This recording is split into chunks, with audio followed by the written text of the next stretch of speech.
People often ask me, what is the greatest threat to America?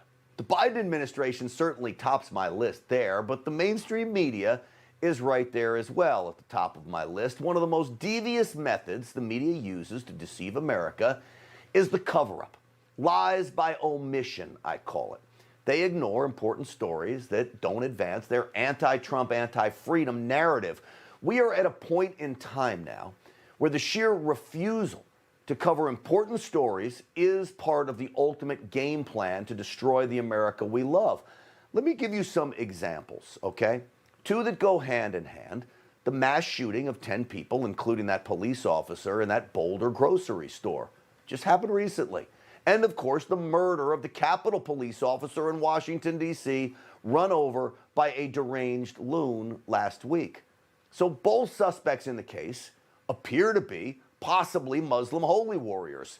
One a Syrian immigrant, the other a devout follower of the Nation of Islam.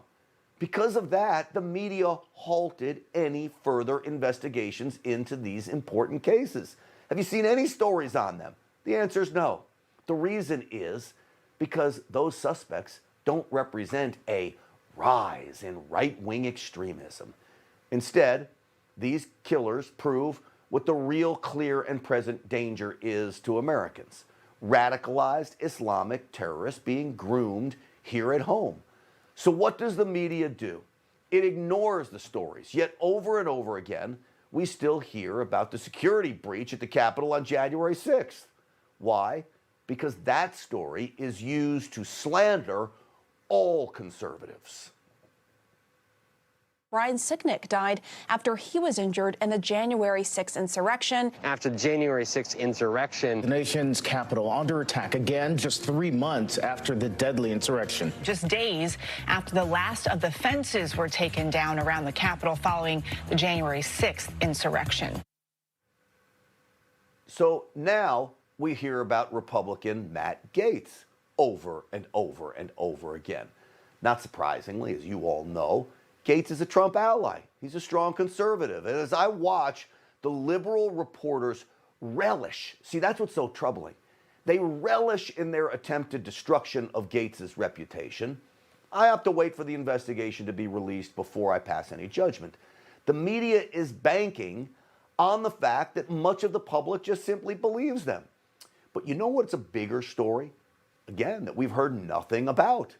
How about California Democrat Eric Swalwell compromising national security? This is a bigger story than the Gaetz story. Here is a man who still sits on the Intelligence Committee after admitting to having a sexual relationship with a Chinese spy, Swalwell did. And the media, you know, ignores that. But instead, they opt to play you sound bites like this Democrat, Ted Lieu. Matt Gaetz has in the past spun wild tales about a variety of different subjects. A sitting member of Congress, Matt Gaetz, on the House Judiciary Committee that has oversight over the very department that's investigating him.